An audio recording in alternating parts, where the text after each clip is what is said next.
안녕하세요. 개미를 탈출하고 싶은 유튜버 개미 탈출입니다.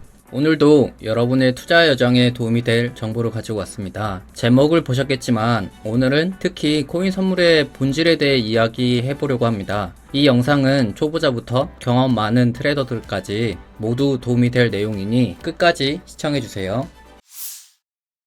여러분도 잘 알다시피 먼저 우리가 손실을 보는 이유가 무엇인지 살펴보겠습니다. 여러분도 잘 아시다시피 매매에서 손실 보는 일은 너무 흔합니다. 만약에 손실 없이 매매하시는 분이 계시다면 댓글에 남겨주세요. 제가 바로 연락드리고 전 재산을 들여서라도 매매법을 배우겠습니다.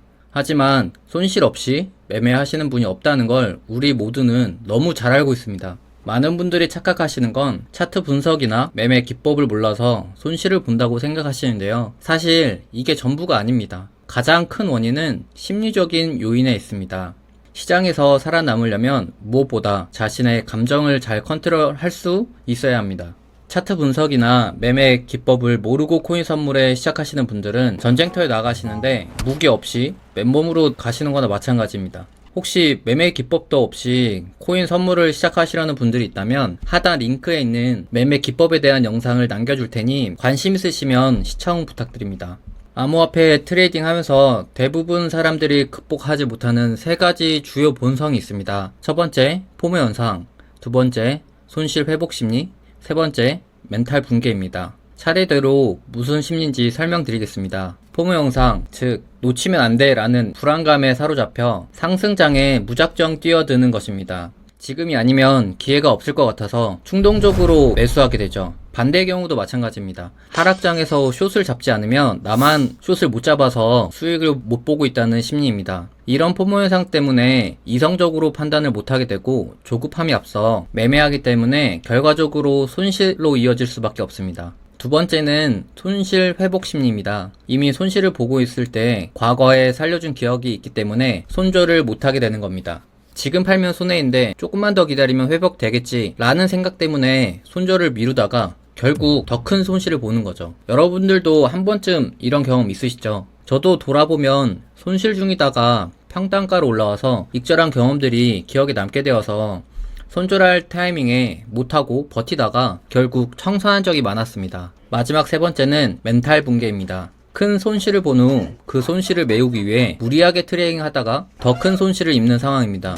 이럴 때는 반드시 휴식을 취하고 냉정을 되찾는 것이 중요하지만 대부분의 사람들은 그렇게 하지 못합니다. 손실을 메우겠다는 강박관념에 사로잡혀 무리한 매매를 하다 보면 더 큰 손실을 입기 쉽죠. 잘못된 진입으로 내 시드의 50%가 손실나면 그 손실을 채우기 위해서는 300%라는 수익을 봐야 합니다. 그럼 결과적으로 300%라는 수익에 눈이 멀어서 고배율 풀시드로 매매를 할 수밖에 없고 이건 우리가 모두 알듯이 청산으로 이어질 수밖에 없습니다. 그나마 남아있는 시드 50%도 지킬 수 없는 거죠. 이제 우리가 직면한 문제를 좀 더 깊이 들여다보죠. 코인 선물 투자가 도박과 어떤 점에서 비슷한지 생각해 본 적 있으신가요? 도박에 빠지면 결국 파멸에 이른다 라는 말을 들어보셨을 겁니다. 앞에서 설명드린 포모, 심리 회복 심리, 멘탈 붕괴는 모두 카지노가 수익 극대화하기 위해 사용 중인 심리 마케팅의 기초입니다. 예를 들어서 설명드리겠습니다. 카지노에서 잭팟이 터지면 시끄러운 음악과 조명이 나오면서 잭팟이 터진 분에게 모든 사람의 이목을 집중시킵니다.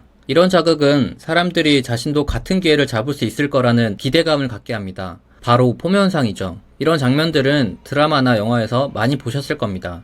또한 카지노는 사람들에게 무료로 게임을 제공하거나 카지노 입장에서 수익률은 안 좋지만 입문자들이 쉽게 시작할 수 있는 게임들을 제공합니다. 어떻게든 돈을 딴 기억을 만들어준 후 돈을 잃었을 때도 자리에서 일어나지 못하게 만드는 거죠. 손실회복 심리를 자극하는 겁니다. 마지막으로 카지노에서 호텔방을 저렴한 가격에 제공을 하거나 무료로 제공합니다. 사람들이 멘탈 붕괴를 유도하기 위해 카지노를 떠나지 않고 계속 도박을 하게 만드는 거죠. 제가 말씀드리고 싶은 핵심적인 내용은 이겁니다. 우리가 앞에서 언급한 세 가지 심리를 다루지 않고 매매를 한다면 코인 선물은 카지노에서 도박을 하고 있는 거나 마찬가지죠. 그렇다면 어떻게 이 심리적 함정을 벗어날 수 있을까요? 트레이딩에서 성공하려면 자기 자신을 잘 통제하는 것이 핵심입니다.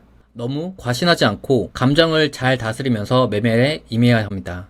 그러기 위해서 제가 추천드리는 세 가지 방법은 계획 세우기, 감정의 개입 차단, 소액으로 시작하기입니다. 첫 번째로 매매에 들어가기 전에 명확한 계획을 세우는 것이 중요합니다. 어느 시점에서 진입하고 어느 시점에서 나올지 미리 결정해 두는 것이죠. 그리고 이 계획을 절대적으로 따르는 것이 중요합니다. 두 번째로 감정이 개입될 수 있는 상황을 최대한 피해야 합니다. 예를 들어 손실 본 날에는 추가적인 매매를 자제하고 휴식을 취하는 것이 좋습니다. 한번 무너진 감정 상태에서는 이성적 판단이 어렵기 때문이죠. 마지막으로 소액으로 시작한 경험을 쌓아가면서 심리적 부담감을 줄이는 것도 좋은 방법입니다. 큰 금액을 다루게 되면 감정이 더 크게 흔들리기 때문에 처음에는 소액으로 시작해 조금씩 자신감을 쌓아가는 것이 중요합니다. 오늘 말씀드린 이 세 가지 심리적 함정을 꼭 기억하시고 매매에 임할 때 실천해 보세요. 도박과 비슷한 측면이 있지만 우리는 우리의 감정과 행동을 통제할 수 있습니다. 그렇다면 여러분의 계좌가 훨씬 더 안정적으로 바뀔 것이에요. 오늘 영상이 도움되셨다면 구독과 좋아요 그리고 댓글에 여러분의 의견을 공유해 주세요. 다음 시간에는 기술적 분석에 대한 심도 있는 내용을 다뤄보겠습니다. 끝까지 시청해 주셔서 감사합니다.